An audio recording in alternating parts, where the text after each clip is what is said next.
اللہم انی اعوذ بک من ہمزات الشیاطین اعوذ باللہ من الشیطان اللعین الرجیم بسم اللہ الرحمن الرحیم الحمد للہ والصلاة علی اہلہا اما بعد فقد قال اللہ تبارک و تعالی فی کلام المجید و فرقان الحمید بسم اللہ الرحمن الرحیم بقیت اللہ خیر لکم ان کنتم مومنین۔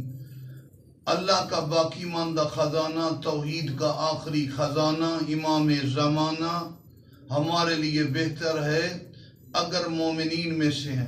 حضرت کے حوالے سے بڑی گفتگو ہو چکی، امام کا انتظار بھی واجب، امام کا تذکرہ بھی لازم۔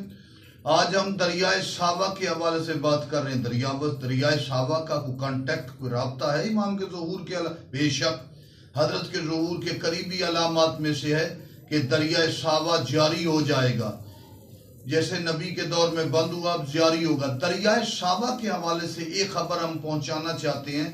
ایران میں صحابہ شہر کے نزدیک یہ دریائے صحابہ جاری ہوگا، تو اس میں پانی آنا کچھ نہ کچھ شروع ہو گئی ہے، ہم پہلے بتا چکے۔ اس دریائے صحابہ کے متعلق یہ ہے کہ شاہ ایران کے دور میں مغرب کے لوگ آ کر یہ جہاں پہ دریائے صحابہ کی بنیاد ہے، وہاں پر جو پانی تھوڑا تھوڑا رستہ تھا، وہاں پر یہودی انگریز پتھر ڈال کے اس تھوڑے تھوڑے پانی کو بند کرنے کی کوشش کرتے تھے، لیکن یہ یہودی جتنی بھی کوشش کرے، انگریز بھی، پانی نے جاری ہونا ہے۔ صحابہ جاری ہوگا، دریائے فرات خشک ہوگا، جس سے پہاڑ نکلے گا سونے کا۔